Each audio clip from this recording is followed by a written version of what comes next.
Adult beverages are poured. The kids are asleep. Welcome to New Dad Gaming. It's a show about fatherhood, gaming, and new fathers figuring out their gaming lives.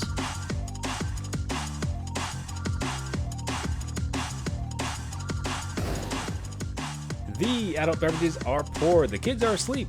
Jeff, what do I say? It has been a while after this. It has been. We're on New Dad vacation.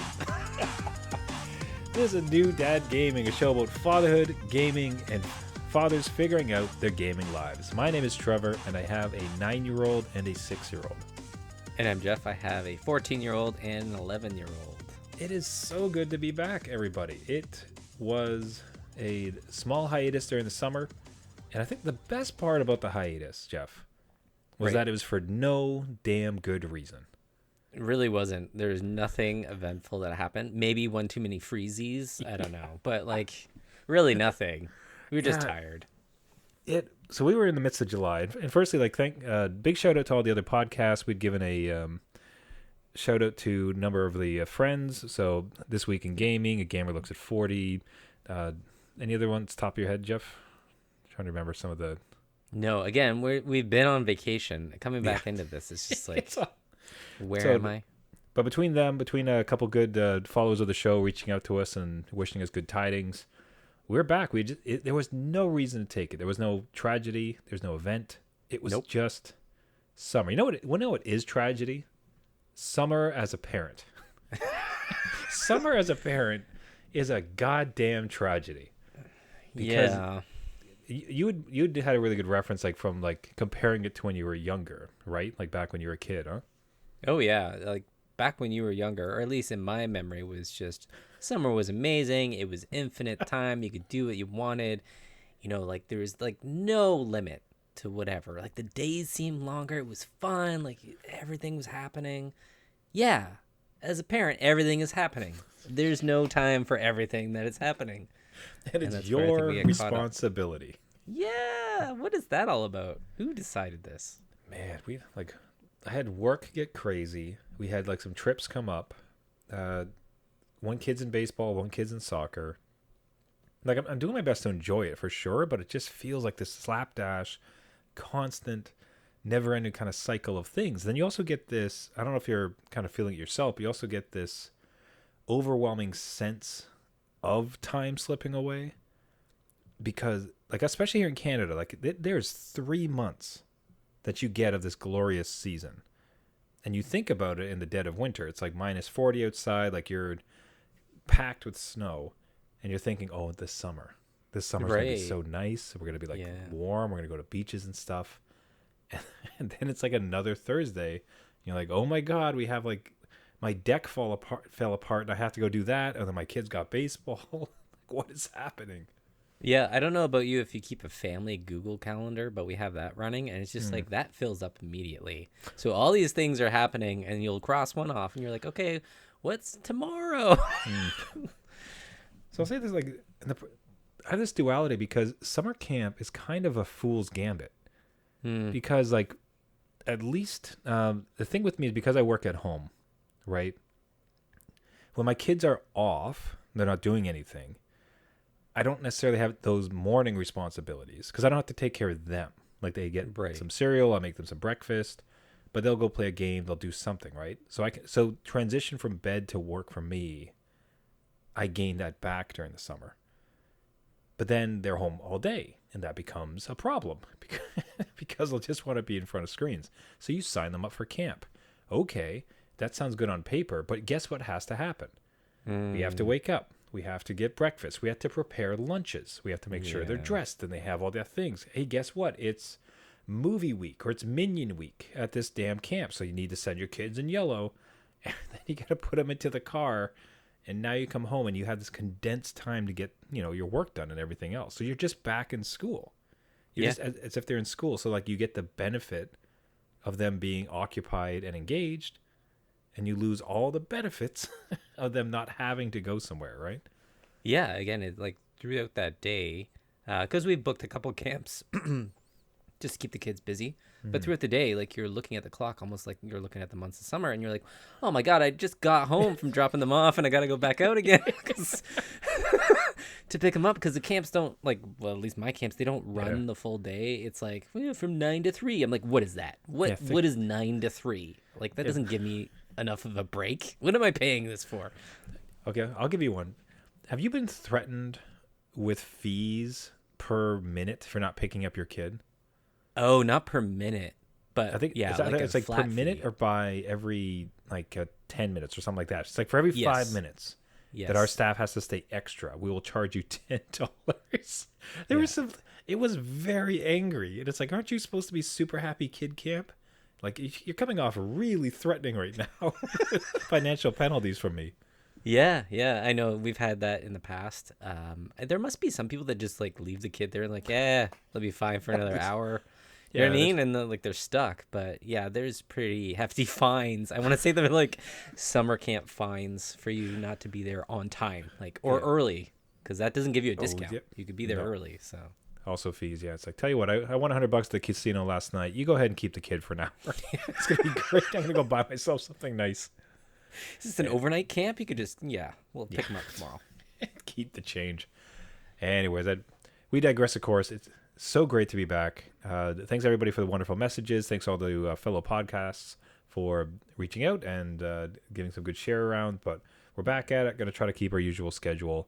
So as always, if you like the podcast, definitely do subscribe. Find us on iTunes, Google Play, anywhere you get your podcasts. We really appreciate ratings and comments. That really helps boost the signal for it. So if you do that, it'd be great. And otherwise, just sharing it, retweeting it. That helps any other gaming dads looking to share in the joys and misery of raising with video games.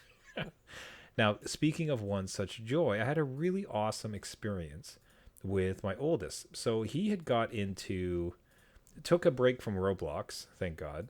Okay.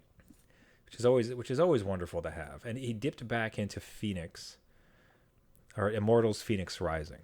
Yeah. So that was a game that he dove deeply into.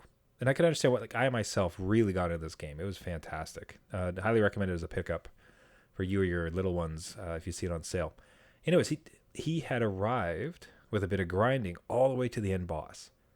Oh, fantastic. Yeah, that's great. Yeah. And he knew I'd been playing it as well, but he also knew I fell off of it. So He's going to beat it for you? In that I'm interested in this game, but just dad life had not come around to beat it. Anyway, so he pauses the game. He's on the final ascent. He's going to go do it, right? And he stops and he comes and finds me in this hurried, excited tone. He's like, Dad, I'm going to beat it. I'm going to beat Phoenix. You got to come. Come watch me beat it. We'll do it together. He's like, I know you want to see it. So we go and we rush off together. We sit down, and then for the next 30, 40 minutes, whatever it took him to challenge and beat it, got to experience it together. It was just awesome. the coolest damn thing, because this is a game I really liked. He knew that I liked it. He really enjoyed it. And then in getting to the end, he wanted to experience that with me. Yeah. And that feels like, and you can, confirm or deny, that feels like such a moment in time sort of thing, where I sort of feel like that will not be the preeminent thought on his mind in future as he continues to play games. But man, I was just so ecstatic to be able to experience that with him. Yeah, again, thinking back to where, I grew up as a kid, I didn't really have my parents take an interest in the game. So to have, your kid call you in saying, hey, look, we're going to beat this together. I got all this way, let's share in this. That's awesome. And I've had my kid just do that with I think Mario Wonder was the last one, because I really wanted to see at the end, but didn't have a chance to go through the levels. And they're like, I got you. Let's go look at the end. Okay, all right. That's awesome. That's amazing. Because I thought, had your kids not started to spoil certain games for you, as opposed to sharing in the finale? Yeah, it's more I know a secret, and do you know what I mean? Where they're they can reveal it at any time, but they're gonna keep it, But yes, they know a lot of. If they don't beat it themselves, they've definitely seen it on YouTube somewhere. So okay, and they take it from me. But that's cool. Yeah. So your kids have also stopped and brought you in, to beat that game with you, which I think is a good rite of passage for a new dad gaming kind of experience. That's awesome. Because again, it'll sit with you for a while, and I'm sure they'll remember it when they're, later in life. They're like, yeah, I beat that game with my dad. That was amazing. That was good. Yeah, there's little experiences you get to do together. So it was great. I wanted to share it with you. I think for gaming dads coming up and they're, will I ever get time, or, if my kid gets in a game, what's going to be like? It's one of those positives, right? Because again, you'll hear a lot of the negatives around, oh, my kid's addicted to Fortnite or Roblox. I don't see them. I think this is a little opportunity for a bonding type of thing, and it kind of supports a gaming habit for us parents as well. So I wanted to put that into the ether and hope some gaming dads can get some joy out of that. Yeah, no, that's fantastic. Yeah. Hey, gaming dads, if you've ever had something similar, do reach out to the show at New Dad Gaming or newdadgaming.com. Would love to read your stories of hope for shared gaming experiences. No spoilers, though. No spoilers. Yeah, no spoilers. Kids do that enough. Gosh darn it. Now, the interesting thing you had mentioned to me for us to speak about was that so that's a joy in a moment that I have. My kids are kind of coming up younger ages, 9 and 6. But yours is, 14. 14, yeah. And kind of breaching some new ground, as it were. Yeah, they're we call it leveling up. So it's funny that So yeah, they have to prove the basic skills in their skill tree to level up to the next, kind of responsibility. Yeah, they had 6 glowing pears and were able to concoct a skill point. Exactly. And use it wisely. So yeah, my 14-year-old had, okay, so just to kind of set the stage, my kids this summer have spent way too much time on screen. I think I've mentioned that to you, maybe even previously on the show, but as long as they're playing with their friends that are also online, I kind of find it as like, oh, okay, it's a collaborative thing. It's a weird gray area, basically. Yeah. Because it's like, can I play games? No, go play with your friends. My friends are playing games. My friends are online. Yeah, so it's definitely like they're hanging out with their friends. They're getting that kind of social, practice. But we do want them to still go outside. So my 14-year-old has said, every night without fail, they get ready to go. Like they have their shower, they eat, they get, change out of their pajamas, and they're ready to go outside. They'll go out every evening with their friends, meet up, and go to the park for hours. From 4 o'clock to curfew is 9 o'clock, 9:15. So for a good 5 hours, they're at the park, and then they say they go to the grocery store. And I just, in my mind, I'm I don't know about you, with your youth, but I did some, not shady stuff, but I don't know. I was pushing limits with things. Yeah. And I'm what are you doing at the park and then at the grocery store? You don't have much money, if not for some birthday money along the way. And just, if anything's, happening, if one of your friends is trying a cigarette or something, just let us know. We can talk about it. And again, no, we're not trying to be Helicopters. We want things to happen and fail and move forward, whatever. No, they're playing tag, Trevor. They're playing tag at the park. And what I did to kind of, okay, I just remember this. What we did to kind of spy, just to kind of not spy, but just check up. You just wanted to make to check sure in. the stories were correct.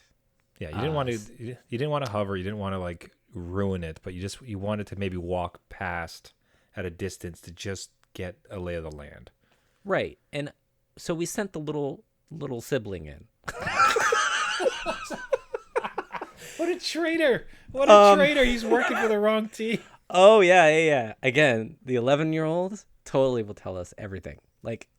Every single thing. And we've kind of kept that going. We're you shouldn't really do that. Keep secrets between each other. That makes sense. No. We'll tell every single secret. And that goes back to the spoiler thing, right? Yeah. We'll keep secrets only until it benefits them. So they went along with a 14-year-old. And then they came back and reported back to us. The game was mission report. They gave me the dossier with all the intel. Yeah, and it was to a T, and we could totally tell when they're lying. All this stuff is very we know your tells. And they're playing Grounders, big game amongst the youth, tag, and then they're going to the local grocery store and actually going down the international aisle and trying out a different drink. because all their friends are from different backgrounds and stuff. So in order to keep everyone kind of inclusive, they go down and try a drink from everyone's kind of area. And I'm like, oh, that's really wholesome. Okay. Yeah, that's all right. Jeez. I suppose one of the greatest problems with being a parent is that we were once kids ourselves. Yeah. And we know what we did, and therefore we know what kids are capable of. I did stupid things, Trevor. Things I won't air out on this show because it will be evidence against me. I'll give you one. I don't mind this. So okay, all right, yeah. So one of the favorite heists we ever pulled was in our town there'd be 1 week of the big garbage dump. So for us it was a treasure. It was just treasure hunting because everybody would throw out like TVs and like furniture and like old pokers, like whatever. It was the wildest stuff. So you just have these piles of things people would get rid of for big garbage day. Kids loved it. And this one time there was a couch, and the thought occurred to us in our very underdeveloped brains. It's like, wouldn't it be great if we put this couch on top of the school, and then we can just go up there and sit and hang out? So over the course of a few evenings, we like stacked up like these recycle bins, and we painstakingly like managed to push this couch up on top of the school roof. And then for that summer, every now and then, we were able to like shimmy up to one side and just sit on this couch that we had set up on the school roof. That's quite amazing. Yeah. Like, that's how you did that, right? It's a lot of problem solving. It's like, we had to figure out how to get it up there. And a lack of like concern about one's safety, because at some point someone's hanging over the edge and someone's like pushing from below with too much weight. Yeah. Anyway, the story itself is more illustrative, I think, of the nonsense that kids can get up to, and I've always found that to be really formative. Like, that was really amazing summers where we're not doing anything, we're just doing everything in the dumbest way. Like, we're just like kind of, and it's a bit like naughty in a sense, right? You know, like, it's not like the school doesn't appreciate a couch being on top of their building. At the same time, though, it's just like, oh, you rapscallions and your furniture placement. Like it's not illegal, it's not crimes, but it's still just like you're getting into a little bit of trouble. Yeah. But the good kind, where everybody kind of just rolls their eyes and kids will be kids. And I find it in my view, I hear what's going on there, and like that's super encouraging. Like, I don't know where you've landed on these evening escapades. Again, it's just kind of validated, like, oh, you're just trying to hang out somewhere that is not, the house, and you're able to hang out somewhere where no one's going to kick you out, right, necessarily, because I think that's a lot of the problem now, is that kids don't know where to go, especially in certain neighborhoods where, like, the library is not open until, whatever time at night, or community center is too far away, or whatever. So for them to just kind of innocently plan this themselves, make sure that everybody's included, go off as a group, come home as a group within the time frames. Like, again, sticks to curfew, not a problem. They do have their cell phone on them in case something happens or whatever, they can check in. But this has been great. Like, it's, again, they're just having fun. They're maybe they're pushing the limits in other ways, right? But again, not doing something so terrible. Yeah. So just having them go out and do that. And it's night time, right, when they do it. So, like, that's under the cover of darkness is totally different, right? So every kid will find their own path, right, for sure. But I do enjoy kids who will stir up a little bit of trouble, be a little bit cheeky, like kind of like figure that type of stuff out. So, it's not necessarily what they're doing, but even still, it's just they're out without any of the gaze of any of the parents. Like, they are parent free. And they're just starting to explore the space. And then they come up with a little ritual that's for them. It's like, what we do as a group? We go and we grab like special sodas from that just to try it out. And like, ew, this one like tastes like mango. Like, oh, I hate it. Like, and it becomes this like formative like building blocks for who they are. Like, love it. I absolutely love it. Yeah, they do little film clips of their reviews of the... Nah, wait, really? Yeah, they do little film clips. So they're like, oh, my 14-year-old was like, I can show you. I'm like, no, keep that private. That's fun. That's yours. You share it with your friends. And Yeah. Whatever. If I find it out on YouTube there, then we can have a conversation about, privacy. But You save that for the podcast. That's good social content. Yeah. Give it to Dad. Dad will put it out there to the wide audience. Yeah. There we go. Man, amazing. Well, thanks for sharing that, man. That is like absolutely fantastic. Really encouraging. Like I hope my kids will I'm excited for that age when they start to like venture out, spread their wings that little bit. And I think it's I hope it is a payoff for kind, decent parenting, where it's like, because you can speak with them, like, look, if something happens again, the trouble, you message me. If something starts to go like to the left, just come and tell me, and we'll talk about it. It's not going to be like a big problem. So I think it's kind of, if anything, it's kind of like reaping the rewards of well-meaning parenting strategies. If that makes sense. Yeah. It's definitely different from when I was raised, where like you would just hide that stuff. You're like, never happened. Anybody says it, like, never happened. You're dead to me, right? Like nothing.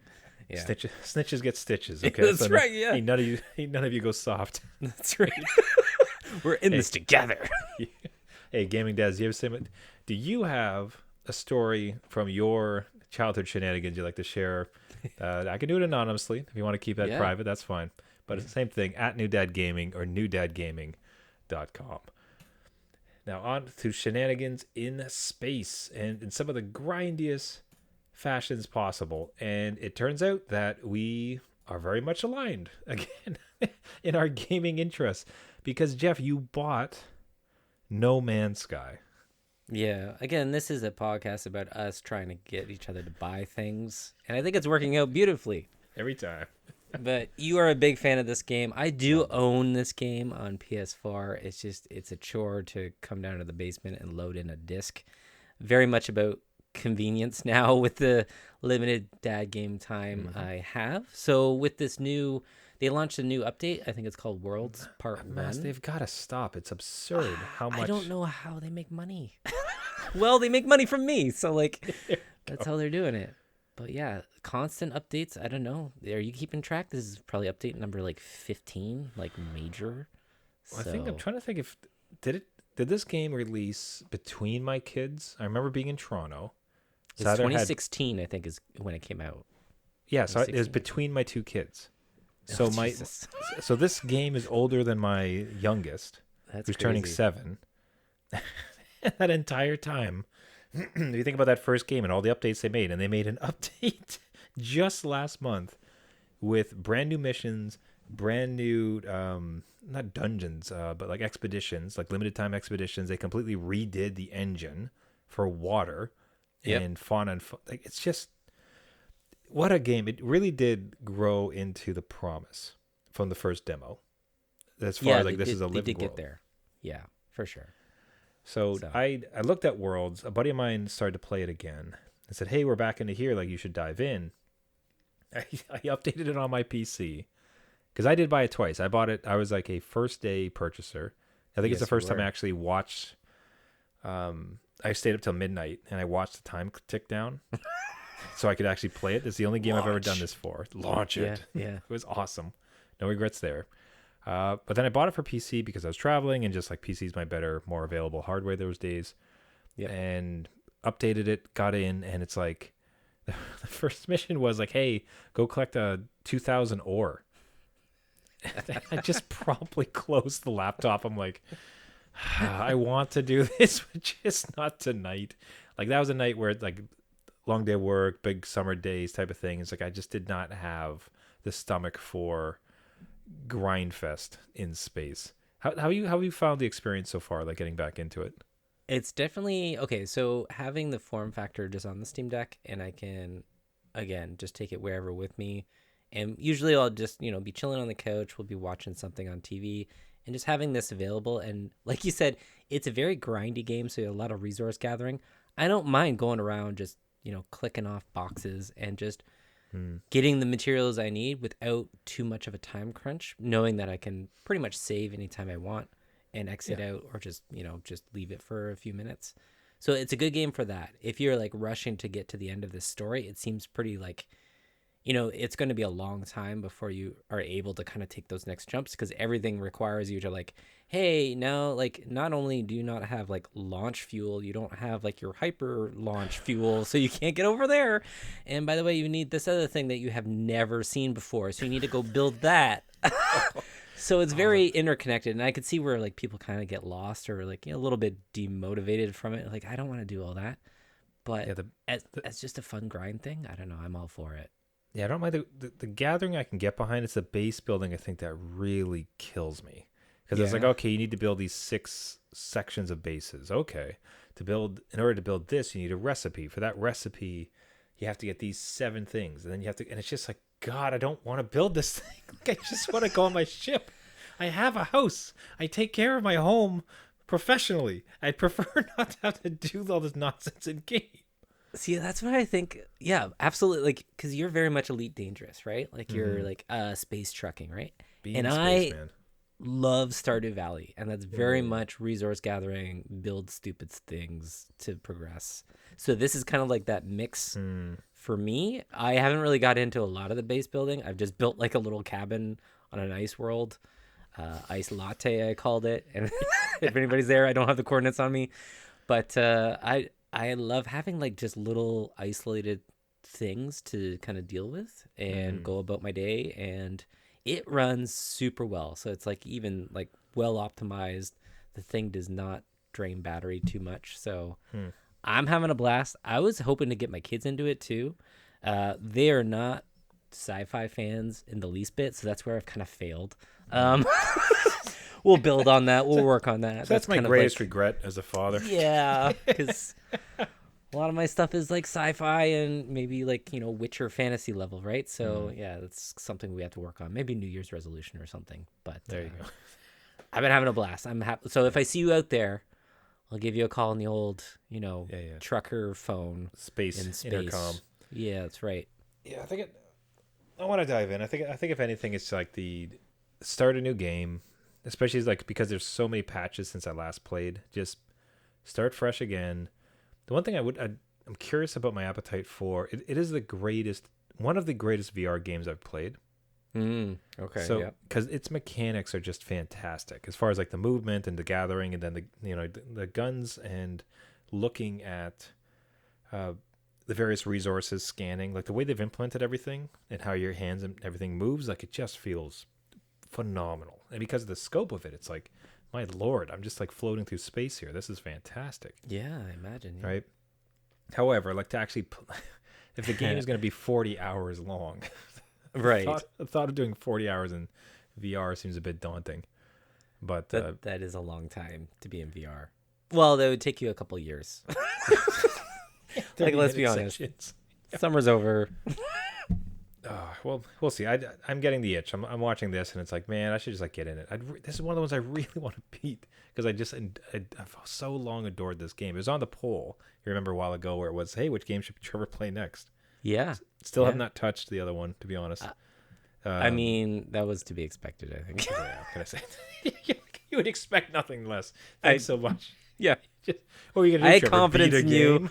I had confidence. I just knew the realities. Yeah, I think about that sometimes. Yeah. Yeah, maybe I don't know. That's even a better quest. I really should. I'm trying to, as I state, I've tried and failed so many times, but you've only really failed if you do fail to try again. Right. Yeah. Little parental wisdom there for you. So what I should do is try to like just beat the damn. I can't remember the name of it. Horizon Zero Dawn. I should finally beat that damn game so that I can move on to my dessert of No Man's Sky. That is, again, a lot of resource gathering. So you're just not winning here. I know, it's constant. I know. It's just, there's no victory in this. I'll tell you this for the game, though. I'm finding, like, I put the difficulty down all the way. Yeah, basically for sure. Story, because forget it, man. I just want to blast through this, punch some, like, robotic bison and, like, be done with it. Sorry, I'm watching, like, we have a clip of the game running in the background, and I'm so confused. I'm concerned that there's this animal popping out hot dogs. Yeah, to describe what's seeing on scene, we have our traveler, the spaceman. He is feeding a creature with backpacks strapped to its side and feeding it has continued to drop glowing orbs. He is now outfitting the creature with accessories. Wait, can you have pets? Oh, Yeah. I want this as a pet. Oh, cute. Oh, I did not know that. Yeah, you can ride. I think you can almost like keep them on you like Pokemon style, and then some of them can fly, and then you can just fly around on your pet. What? Yeah. This made it so much better. You remember, like, if you played the game, you've been to some places where now he's riding the pet. He's riding the bison, a little pig. So there's some that like they look like blobs, like jellies from Dragon's Quest, and you can ride those. So your traveler is just on this jumping jelly bean riding across the land. That's amazing. I'm gonna go and try to land on some worlds and tame some animals. I hope it's not like a grind to tame them. I probably need a skill or something. Nah, there you go. So he just touched the thing twice, and it's like new creature adopted. He just got it within a second. So amazing. You just gotta feed it. I got new missions tonight. There you go. We've lost Jeff. Everybody, he's off to No Man's Sky. Yeah, he's doing Pokemon in space. It's going to be really great. That's exactly what I'm gonna do. Hey, and with that, we'll wrap it up there for the week. Everybody, thanks so much once again. As always, like the messages of support and everything as we took our hiatus was really well received. It's so great to hear from everybody, letting us know that they were excited to hear us come back. So here we are. We're going to do our best to try to get on to a normal schedule. We are in summer. It's going to be buck wild. But we're going to do roller coaster. It's going to do our best. At very least, once September hits, we should be able to get more into a schedule as kids are back to school and dads are back to work. But that's right. Again, thank you everybody so much for listening. Jeff and I truly appreciate it, and we're really excited to keep the show going. As the kids get older, the games get better, and time gets more on our side. So if you like the show, you can find us on all the major podcasting networks, Google Play, Spotify, Casters, anywhere where you find your podcast. Just search for New Dad Gaming. If you have any comments, if you have a funny story from when you were a kid, if you have your own quest or game within No Man's Sky, we'd love to hear from it. Reach out to us on socials at New Dad Gaming or through our website, newdadgaming.com. If you do find the podcast, if you can subscribe, leave a rating and a comment, it helps out the show tremendously. Please do consider doing it as we get out to as many gaming dads as possible. Thanks once again, everybody. Until next week, my name is Trevor, and I have a 6-year-old and a 9-year-old. And I'm Jeff. I have a 14-year-old, an 11-year-old, and soon to have a space pet. There you go. Space bison, here we go. Yeah. What's your favorite treat? A num num? You got it, buddy. I'm your traveler. I'm so looking forward to it. It's amazing. Just giddy with joy.